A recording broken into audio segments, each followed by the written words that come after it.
Est-ce que vous pouvez me dire ce que vous pensez de la spéculation sur les denrées alimentaires, sur le blé, le riz, le maïs, etc. On a vu depuis quelques années se multiplier à l'échelle planétaire les émeutes de la faim. Je dirais que ces émeutes de la faim, elles n'ont rien de naturel. C'est le produit, le résultat de politiques en matière agricole. C'est-à-dire qu'on a développé des spéculations sur le maïs, sur le blé, mais aussi sur le coton. Et ces spéculations font qu'aujourd'hui, les plus pauvres, eh bien, tout simplement, n'arrivent plus à vivre. Quand on pense qu'aujourd'hui, que la majorité des gens qui crèvent de faim sont des paysans, je dirais cette conséquence est tout simplement celle, je dirais, d'une dégradation des marchés alimentaires locaux et puis de leur soumission à l'ordre alimentaire mondial. On a un certain nombre de sociétés qui s'approprient la planète sur le plan alimentaire, comme d'autres sociétés s'approprient la planète sur le plan énergétique.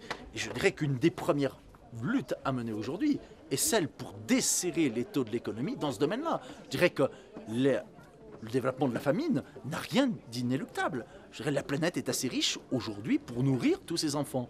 Le problème, il faut sortir des logiques économiques, il faut reconnaître le droit à la souveraineté alimentaire, et il faut relocaliser nos productions et il faut développer une agriculture vivrière, permettre aux gens de vivre de leur propre travail et je dirais développer aussi des semences libres, c'est-à-dire en finir avec cette mainmise de quelques oligopoles sur le marché qui est tout simplement le marché de la faim.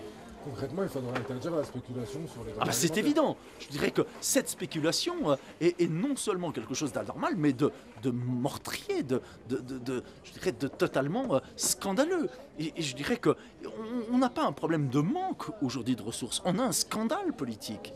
C'est-à-dire qu'on a suffisamment pour nourrir tout le monde s'il n'y a pas de spéculation, si on ne nourrit pas d'abord le bétail qui sert à alimenter les populations les plus riches, et si je dirais tout simplement, on redevient à des modes de vie qui étaient des modes de vie traditionnels, dans lesquels on produisait des semences qui étaient fabriquées localement et qui étaient utilisables dans le contexte, je dirais, local. Qui n'étaient pas stériles, surtout. Ah ben bien sûr. Je dirais que le problème aujourd'hui de la mainmise de l'industrie agroalimentaire, c'est le fait d'avoir rendu ces semences stériles.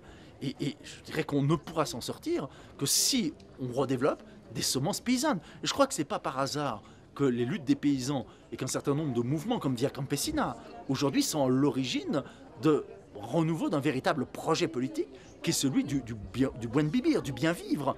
Et je dirais qu'il n'y aura pas de bien vivre s'il n'y a pas de reconnaissance d'un certain nombre de droits, le droit à la souveraineté alimentaire, le droit à la souveraineté énergétique, le droit à l'eau. Et ça, c'est évident que ça ne peut pas se faire si on n'abat pas la puissance des multinationales. Et si on ne considère pas que le droit à s'alimenter est le premier des droits. Et dans ce domaine-là, il est évident qu'il y a une urgence à agir et à mobiliser mondialement. Je dirais que c'est le même combat qui est à mener, je dirais, au nord comme au sud.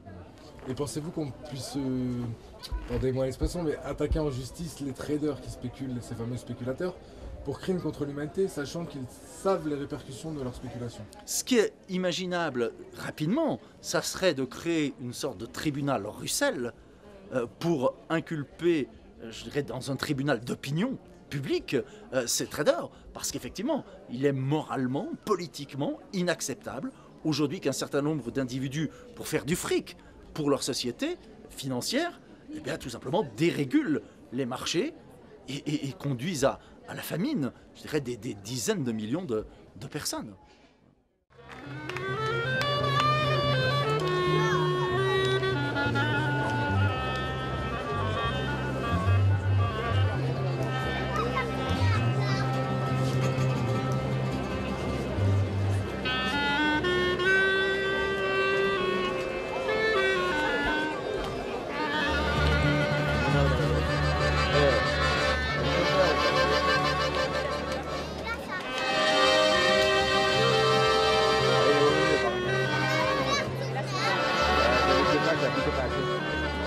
Ça va bouger, je pense.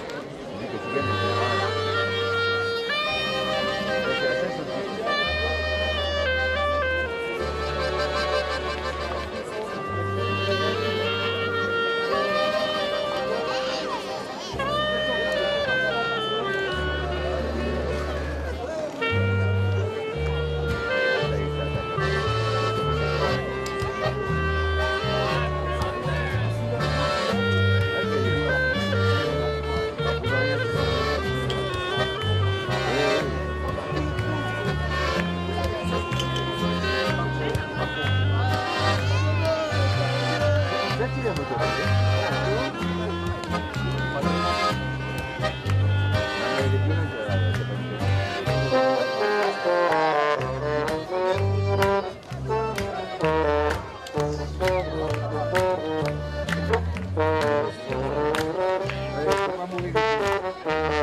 Merci.